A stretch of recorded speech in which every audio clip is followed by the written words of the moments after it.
Welcome back to the Self-Esteem and Confidence Mindset podcast with me, Johnny Pardo. And today I welcome Daniel and Esther to the show, and we're going to be talking about relationships and much, much more. So I'm excited for this conversation. So a quick introduction to Daniel and Esther. So Daniel and Esther are relationship mentors focusing on the healing powers of love and intimacy. Their expertise is guiding singles and couples into self-empowerment and wholeness first, before bringing those energetics forward into their present or future intimate relationship. Daniel is a retired physician and Esther runs a 30-employee contracting company. So welcome to the show today, Daniel and Esther. Glad to have you both. Thank you. Thank you Great. for having us. Yeah, great to be here with you. Awesome.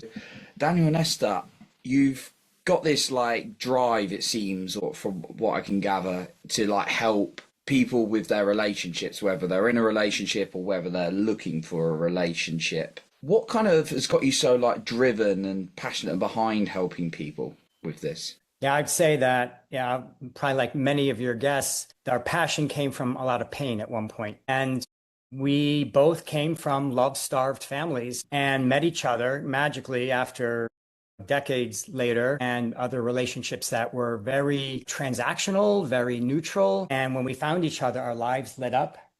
And more important, well, I'd say as importantly, or is that we then started to grow and evolve and move past these very painful and wounded upbringings. Like Daniel said, it was literally from the hunger. I remember going into these spiritual communities and seeing couples in love and having this type of intimacy just by looking into each other's eyes. And I was like, oh my God. And I was so shut down. I was like, this is something that I would love to have, but I know I will never be able to have it. And I was in a very long-term relationship also.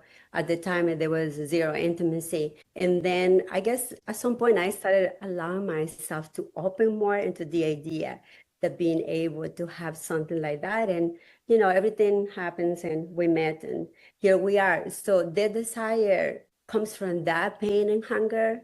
And it just transmitted into wow, we can do this now. We can help other people. But there's a long journey in between, though. It was not like. I love that. And I love that how you met. And now it's now your passion to help other people as well. Was there a lot of work you did on yourselves in the process? Because I know we met in a men's group, obviously, Daniel, but you both sparked me as people who've done a lot of work on themselves. Yeah, I would say if I were just to break down, my life, there was about 55 years of pretty much not growing, being locked in certain rules, a lot of limited ability to have a nervous system capacity, emotion, just really locked down, living a very narrow life. And I met her and just something magical happened. I can't explain it, don't need to, but she brought this awareness that really the first thing I felt was I didn't know I could experience so much joy and pleasure in life. It just wasn't on the radar. It never happened before. And then we came into a relationship and the first couple of years were just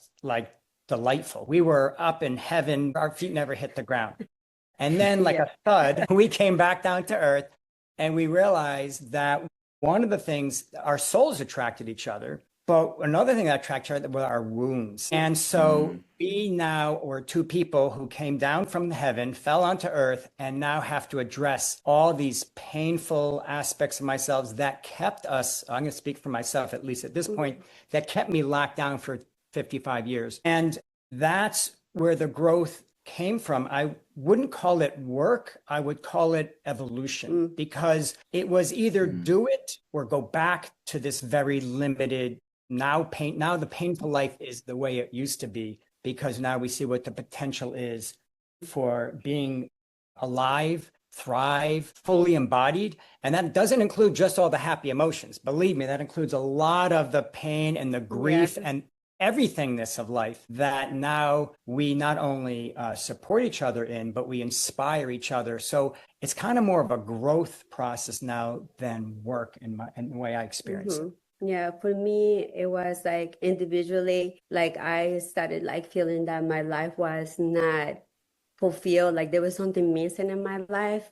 And I started doing work for 12 years or something like that, like doing all these programs, I was searching for something. In reality, I was searching for intimacy, for connection that I didn't have in my relationship at that time. And then when we met, we came together, I felt that closeness like since day one. It was incredible. And then we just continue. Like he said, we were probably like a couple years into the relationship and it was like magical. And then suddenly like the shadows met and it was like the ugliest things shows up, which is, all your conditioning and all of that, projecting all that stuff, right? And then you realize that your work, when you do individual growth, it's like this versus when you're with somebody, because that person is going to be that mirror. And he was that mirror for me, like showing me all those places, all those things that I really hadn't looked at. And it was perfect. It was really perfect because then you have a decision to make. Do I stay in this relationship or do I try to find somebody else that is going to make me feel good for a while? But that's how people sometimes ended up going from relationship to relationship, jumping, because once somebody shows them their shadows, they run. So for me, I was like, I'm committed. Like, I love this man. Like, I'm committed.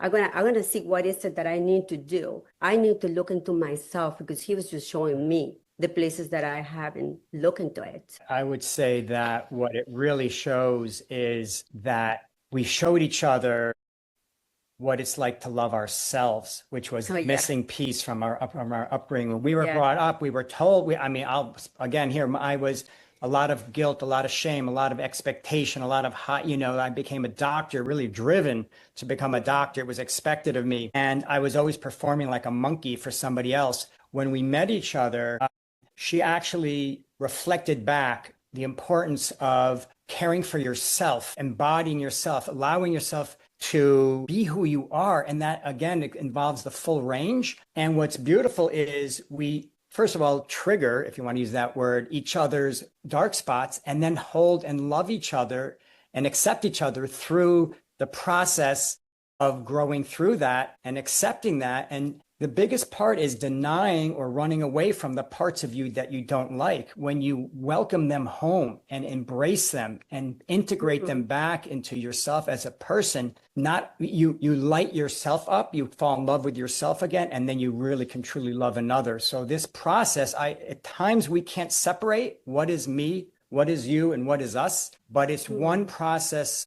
of really saying everything's on the table. There is nothing that I'm not willing to gamble. Everything's on the table because my growth and change and betterment as a human being is primary over everything else. And that, ironically, feeds the relationship and it becomes more intimate. It sounds like I'm doing it for myself, but you're really doing it for your partner and for the world. Really, everyone else you meet feels this energy. We've experienced that. People either love you or they hate you. And we've had a lot of that because people either say, wow, you inspire us, or you trigger us. Because this is, and by the way, I was that guy who was triggered.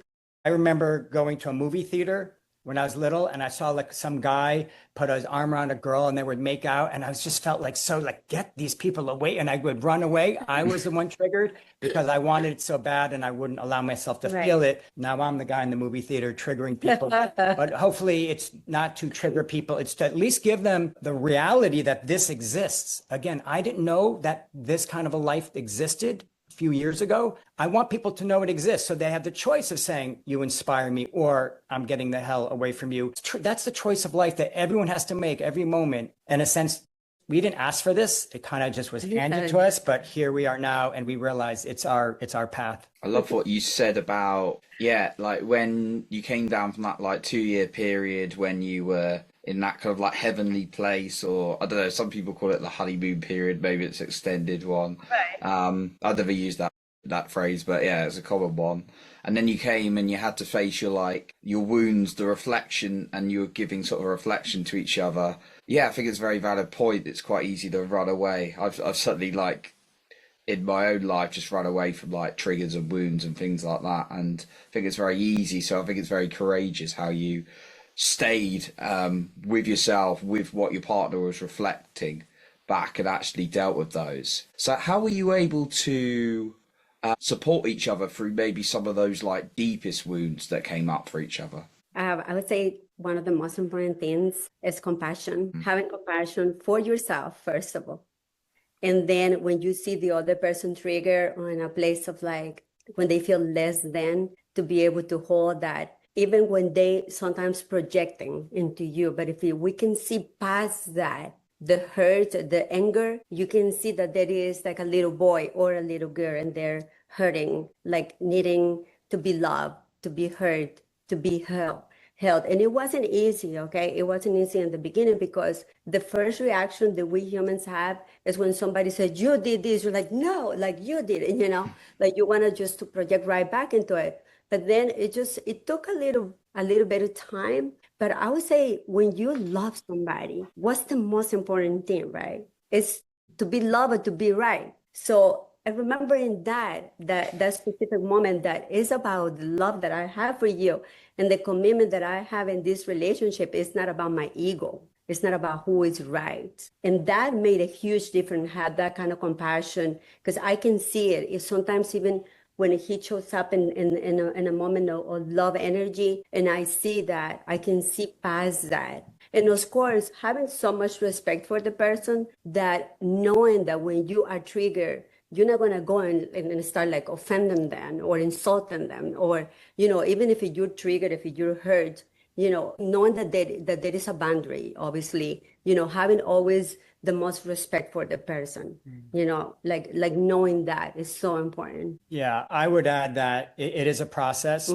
When we came down to earth, it was a lot of volatility. We'd go to some very high highs and some very low lows. And we realized that we have incredible love and devotion, but we didn't have a container for it. And so it was all over the place. And we had to go through some very painful times, some ugly times, even points of thinking like, will this not work out? There was something in my soul that said, this works out 1000%, or I will die trying. And I knew that this was the woman for me. And that actually held me on course. It actually gave me the courage to keep going when things looked so ugly. There were times where she said, I'm leaving. And she like was looking at apartments. And I said, and I was obviously very worried and very upset. And I just said, I'm going to keep loving through it. So what I, as the masculine did, was I created a container for us. Started with first it was just somebody suggested a conversation, we had one conversation right there on our deck, and I'll never forget it. It was the one that's like, are we going to do this? We had this 30 minutes later. We were like so devoted to each other. So I realized, wow, this really works when you can communicate and you can reconnect.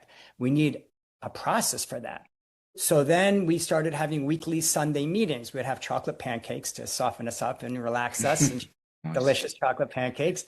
And then right after chocolate pancakes, we'd go and we would have a conversation. What's on your mind? What haven't you been telling me? Tell me something great that you really love that I did this week. Tell me something that I need to know that triggered you or upset you, that you can't tolerate. Those became a ritual for a little while, and those have fallen away because now we will literally have a spontaneous, sometimes 3-minute conversation that because of, it's like a habit. Anything you habituate gets so easy. So instead of a 30-minute conversation, she can start to say a sentence and I'll say, got it.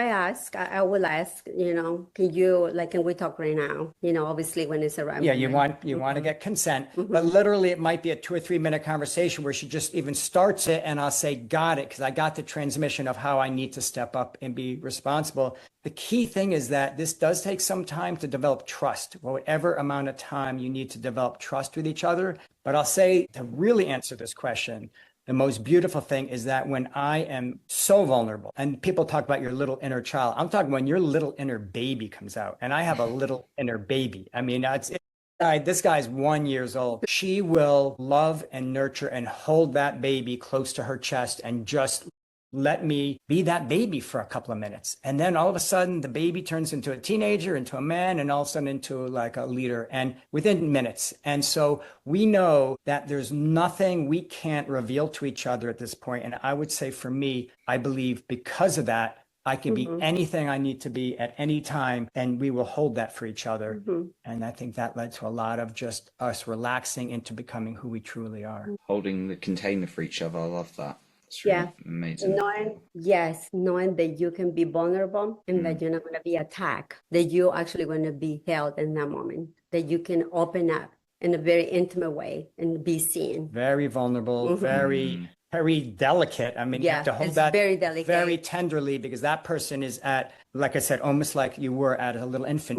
Anything could take you out in a second. Yeah. So now that we have that, it's our responsibility to allow the person to, anytime they need that, I'm available for her for that, and she's available for me. Some really great takeaways even so far, like, holding that container for each other, allowing yourselves to be vulnerable, express emotion to one another, whether it's that inner baby, the inner child. And then also I like what you said about the ritual as well of your Sundays, which have now turned into a 3-minute conversation as well, which sounds really powerful. Do you find you're getting a lot of people coming to you asking you guidance who are single or kind of in relationships? Most people are in relationships. Some of the work I've been doing, People looking. yeah, I think what's interesting is I've been mentoring people who have been in a relationship, but they came as a single. Often there's one person of the couple that comes in and takes responsibility for stepping up and upping the relationship. In some of our group programs, we do have couples in that, but yeah, one person who's hungrier than the other, and that's the person who comes to us. It's the one who knows that if things don't change, they're the one who's experiencing the most pain. How do you find it's best to get the other person on board who's maybe not so keen? Well, our philosophy is that you never get anybody on board, that it's never our responsibility to get, and again, we're here to either role model or to trigger you. I mean, only because when you live in truth, the truth will set you free, but the truth is also very painful. I mean, there's some things going on in my life right now that are very truthful and incredibly painful. So our belief is always in free will. And the only thing that we do is live our lives abundantly and in a fulfilled manner. The right people come to us, the wrong people run away from us. The right people, as a single, we've obviously been dealing with people who are single who don't have a relationship, people who are single who are in relationship, couples who are in relationship, and couples who are in dying relationships. And we only serve those who come to us and give consent that we can now become intimately engaged in their life and in a way that they'll be opening up to us in very vulnerable ways. And so you need to have that permission slip before you can do that. So it's their responsibility in the relationship to not get the other person on board, but to magnetize them to a new way of living. And one of two things happens. They claim that for themselves and become what we call a love magnet. And that person has no choice but to come back to them because they are now nurturing and taking care of their needs, which is the only thing anybody ever wants. The only thing people ever want in a relationship is for someone to help them take care of their needs. That's all they want. So when you do that, and you can actually, like in our relationship, I predict what she wants. I won't even wait for her to ask what she wants. Like I'll say, are you thirsty? Or I'll get the door before she gets there. Or whatever it is, I'll anticipate. I said, or she'll say, where's my phone? It's on the dresser. Why? Because I keep track of where her phone is all the time because I know she's going to ask me about her phone. If you take care of somebody's needs and you can even take care of their needs and predict what they will be, they have no choice but to want to have you in your life because you will always make them feel great about themselves. And or there will be a gap where one partner wants to grow, one partner doesn't want to change, and that relationship will break up. And that's what happened in both of our previous relationships. We both wanted to grow and change and evolve. The other person said, you're changing on me. You broke the contract. Well, yes, our contract with my maker is to grow and evolve, and they did not like it. And so we're in the contract together to grow and evolve together and to challenge each other and to test each other and to raise the bar for each other. Yeah, I remember when we were in the beginning of our relationship and there were some issues. And I remember how I wanted him to change so badly. I want to change him. I'm like, okay, I love this guy, but he is not when I need him to be. So I wanted to like mold him and change him and all of this. And then at some point I realized, okay, I cannot do that. It's not going to work. So then I remember how I started claiming things for myself. And I started, of course, I was doing tons of coaching and a lot of spiritual work and stuff like that, women's groups, all that stuff. And then I realized that if I'm gonna like make this man do anything, which is impossible, what if I can actually attract him? What if I can inspire him to be what is it that is gonna it's not gonna be for me, it's gonna be for us. We're gonna evolve together if I invite him into this place. And I remember that I was like, okay, this is what I'm gonna do now. I'm going to evolve. I'm gonna change. I'm gonna grow. And if you feel that this is something that you perhaps feel attracted to it, that you like, you can come and join me. If not, I'm just gonna continue my journey because this is how life goes, right? And it was fascinating because I would say, okay, I'm going to here. You're invited, and it's up to you. You make the decision. And then it was fascinating because suddenly I picked his attention. When I started doing all these things, when I started growing, I felt empowered. I felt, okay, something really important that I realized is that in a relationship, you never can say to yourself, I'm gonna die without you. Like my life is gonna be destroyed without you. I die if we separate. I think when you realize that if you are in your power as a human being, as a person, as a man, woman, you are in your power, and this relationship doesn't work, I'm gonna survive, and I'm gonna thrive, and I'm gonna make it because I love you. I'm with you because I want to be with you, not because I will die without you. Yeah. I choose loving you. I would even take it one step further. I mean, we're probably at the stage now where we realize that our growth is primary over everything, even our relationship. So if one of us were to stagnate and say, I'm not growing anymore, that we both, this is just very recent, by the way, I wouldn't have said this a little while ago, but yes. For me, I realized that what I need to do in life is primary over everything else. And it's not a contract I could have with another human. It's a contract I have with a higher power. And I didn't believe in myself enough to actually know that was happening, but it just happened recently. So our contract to grow with each other, I'm gonna give the women a little inside look into a man's mind, because this is what she did to me, and it was so effective. Two very brief things. One thing is claim for yourself and to say, I'm doing this. And then you basically, your partner knows that either they join you or you'll leave them behind. And I knew that. And I knew that if I didn't grow at that point, she probably would have kept going and not looked back. So when she said that I'm doing certain things, every time I met her, and then, sometimes even leapfrogged her, and I would lead in some other area. Number two is the way I met you, Johnny, through this men's group, that she was dropping hints that it would be good for me to look into some men's group / masculine energy type of a thing for months, probably close to almost a year. And finally, just one time, I saw the retreat that she just happened to just, mention or send me for it or something. And I said, oh, this is the one. And then after that, it was my path, not hers. But she kept planting seeds, and it was up to me to finally decide to become the farmer and to nurture that seeds. Yeah. Two ways that I'd say women can do to men, but it probably works both ways, is to step up yourself and invite the person. Again, not get anyone on board, invite them to join you, but then let them know that this is so important to you, it's primary, and that people who don't align with your primary energetics cannot be somebody that you can be very close with, and just let the rest be taken care of in the ether. Growth sounds like a huge priority in both of your lives, and obviously you said at the top of the relationship. And it's really interesting to hear your answer, because I've been to quite a lot of growth events, and there's often maybe a woman there. Tends to be the woman more than the man, actually, in these events, going like, I'm here but I just can't get my partner here, how do I make him come, and all these kind of, you hear it so often. So I really enjoyed hearing your answer on that perspective. Yeah, it's an invitation. Inspiring. I remember like going to some of the seminars, and one of the leaders of the group said to me, where is Daniel? And I'm like, well, Daniel is home. He doesn't feel comfortable to be here. And I was like, how can I support Daniel? Like those days, I was kind of like in a mother's situation, where I want to help him so badly that I was overwhelming, like how I wanted to help him. And then he said, you just don't. You have to let him, like... He said he should support you. Yeah. He said, no, you shouldn't support him. He should be supporting you.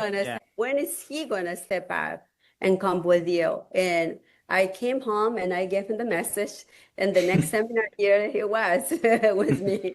We've never separated since. Yeah, That was we many, just many, many many years ago. events ago. It was fascinating. Oh, Matter of inspiring the fact, other person. we find it very hard to separate now. I did go to a men's retreat just a few weeks ago to Sedona, and out camping and cliff diving type thing. But it was very hard. It was 5 or 6 days, and it's hard to separate now because we really didn't communicate, and it was very hard because that we've both been in codependent relationships. And codependent relationships, I do A, you do B, and we'll call it a day.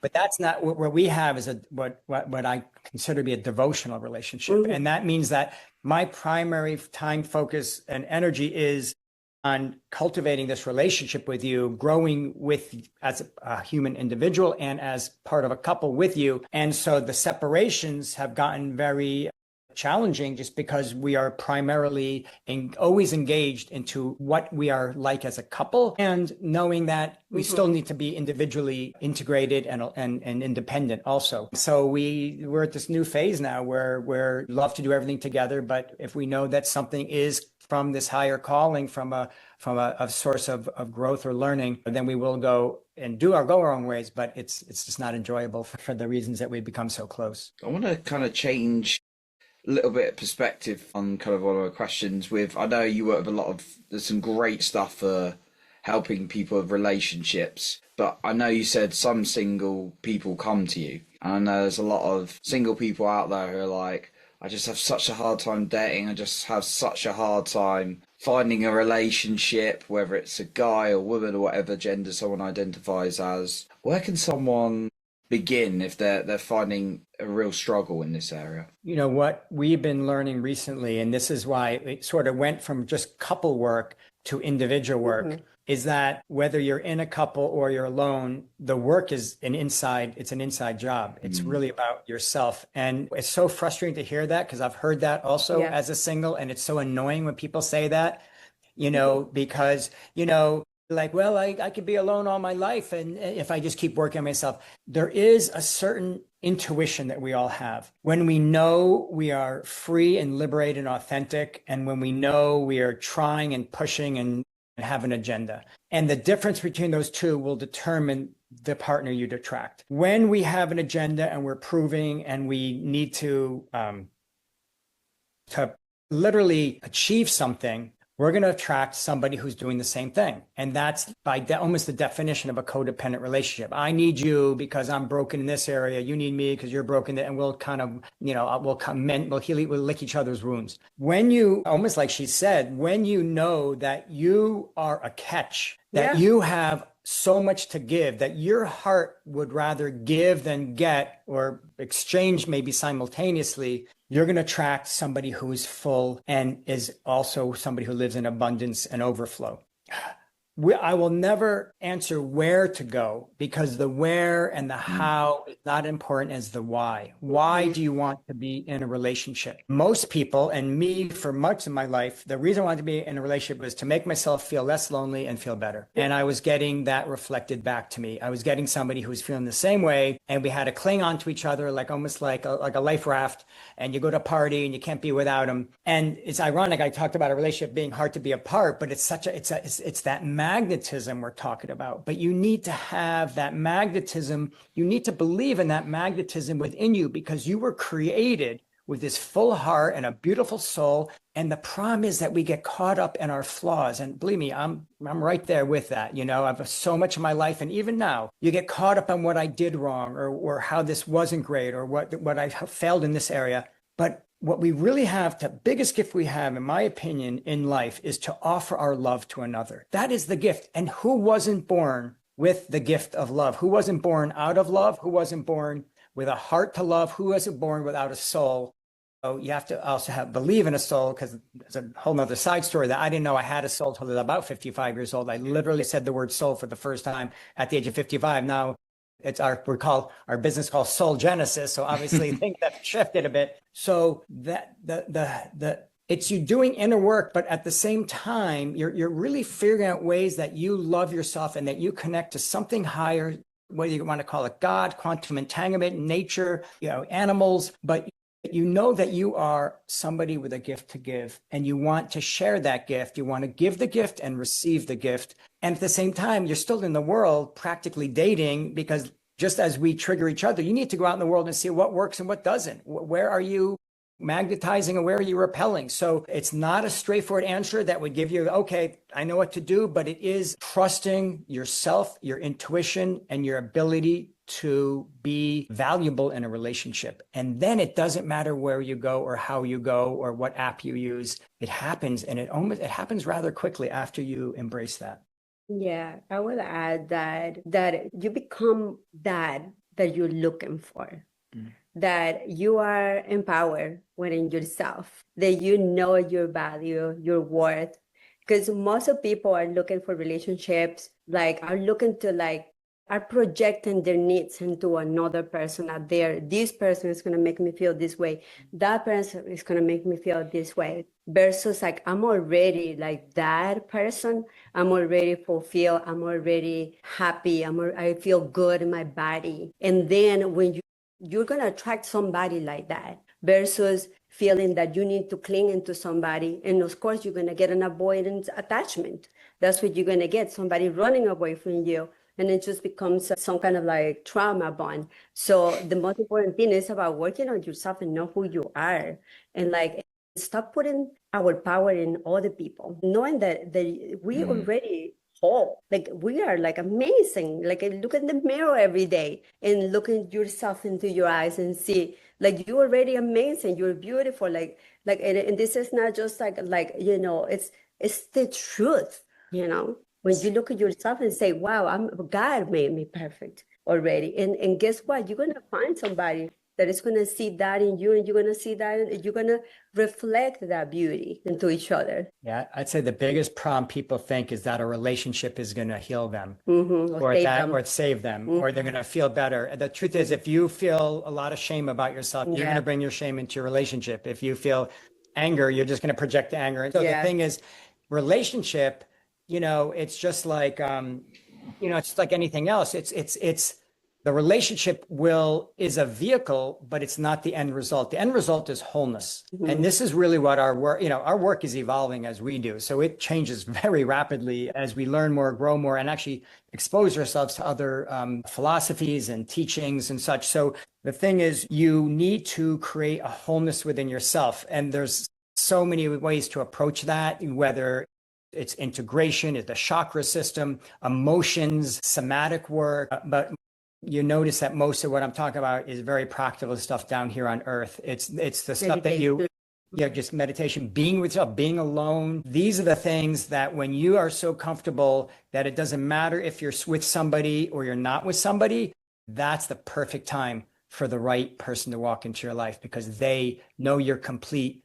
They will be complete. And together, what happens then is actually not completeness, because you already have self-commitment. What happens then is magic. And by magic, I mean unpredictable, expected, beautiful experiences that transcend even like time and place. Like you just lose track of time because you're having so much fun with a person. Or you lose the fact that where you are around you, because the experience is so powerful. But you got to have the capacity in your body, your nervous system to attract that and to be that.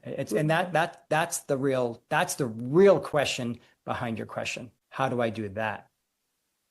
Owning the power inside yourself, not someone else. I love what you said, Esther, about not getting your power from someone else, but from yourself first. And that's the right place. So I know you're supporting people out there with relationships, which is amazing. And you've got your Authentic Change Academy, I believe, that's designed to kind of support people in that way. So yeah, like just before we sort of wrap up today, we'd love to know how people can find out about that or get in contact with you, and if there's maybe a final point you'd like to leave us with today. So the Authentic Change Academy originally was an idea of mine that was, I know every year people want to make a New Year's resolution. And I will encourage everybody, do not make a New Year's resolution because you are setting yourself up for failure. The statistics show between 1 and 8 or 9% of them last more than a year. And, there's all these studies. So there's a range in there, but also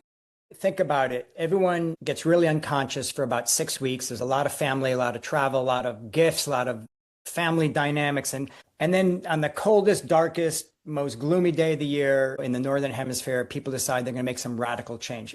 It's just, it's just going to be another way that you could point yourself and say, see, I failed. So Authentic Change Academy is talking about how to make authentic change. It is not done on January 1st. It is done on January 1st, on January 2nd, on July 12th. And so what we do is very much the things that have worked for us, very much the things that we've learned from masters is that change comes because you really want it for the right reasons. There's like if you lose weight because you have a wedding coming up, most people gain the weight after the wedding. If you lose weight because you want to live a long, healthy life, well, that's going to be a lifelong endeavor. So it's how to make change. And it has really 4 steps. The first step is to realize where you are. Most people, and again, we're not excluded, live in a fantasy world. Things will be okay, or I can eat what I want, or I can, I don't have to call my mom, but we'll have a great relationship. But whatever they think, it's just get real where you are, what you're feeling, and to just say, this is my starting point. Because most people don't even want to look at their starting point. There's too much pain.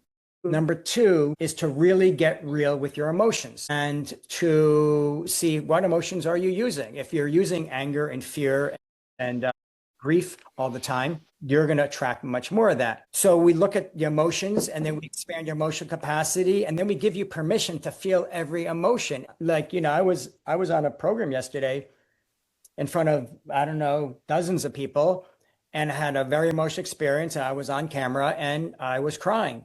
And she handed me a tissue and I pushed it away because I said, no, I'm going to cry publicly and demonstratively because because I saw another man do that and say, cry proudly. And so we give you permission to bring in all the emotions, whether it's grief or joy or ecstasy or fear, bring them back home, bring them back, stop running away from them. Whatever you run away from will drive your life the rest of your life.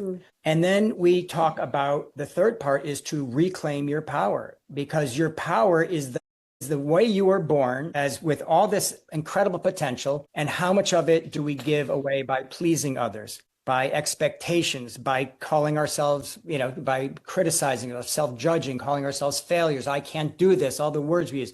And then finally, it's about just sharing the gift of what you are. It is finally being that integrated person and then becoming that magnet to the world, that says, wow, if I can do it, you can do it. And if I can enjoy life and release myself, because the only reason any of us are having issues is because we have self-limiting beliefs and create self-fulfilling prophecies of how wrong, bad, stupid, insecure, or undesirable we are. That's all it is. We play the record all the time. And so the final part is to really realize that once you have the power, it's actually a gift of fulfillment and joy for you. And it's a gift of fulfillment and joy for other people. We're actually building it now in anticipation of the new year because we want people to make change like we have because we know 100% that the future is better than the past because we create a better future pretty much on a daily basis. We want to show people how if you follow the truth and reality and science and the laws of nature, how it's available for everybody. Yeah. So, we can send you the link to that academy. It is launching right after the new year. So people don't get lost in trying to say, I'm going to lose 60 pounds in a week and go to the gym for 12 hours a day and all these incredibly unrealistic things that people do. By the second week of January, almost half the people have lost their New Year's resolution. So let's have authentic change and not inauthentic change. And I would just say that my final word, and I'll let you wrap up as the feminine, is that change is possible, it's desirable, and it's what the world needs. And the change you want to see in the world has to start with you. And it starts maybe with expressing that first fear, that first grief, that first sadness, that first loneliness, and And then from there, you have to give it time, and it's a process, and but it's not that much time, and it's not that hard it's actually easier to do what we're doing than to live in pain and suffering. Because I know I've done that for, like I said, almost 60 years of that. Only in the last 3 have I been living, in this way. And I'm no different than anyone else out there. So I want to make that offering to other people. Beautiful. Mm-hmm. I just want to say that for me, when I came to the realization that my past or past trauma was not a life sentence, that changed everything, because there is always the opportunity to change every single day. Anything that bothers you, anything that makes you uncomfortable, any way that you want to show up is possible. You want to tell just a brief, do we have a minute or two for her to show as an example what change is possible? Because Esther has changed quite a bit. Maybe I can send him my video and he Okay. can see it. Yeah, I'll send you my video. Sure. It's awesome. Well, no, I appreciate the final words, and you can find the links to the Academy in the show notes below, and to get in touch with Daniel and Esther. So I want to say a massive thank you for coming on today and every bit of value you shared today.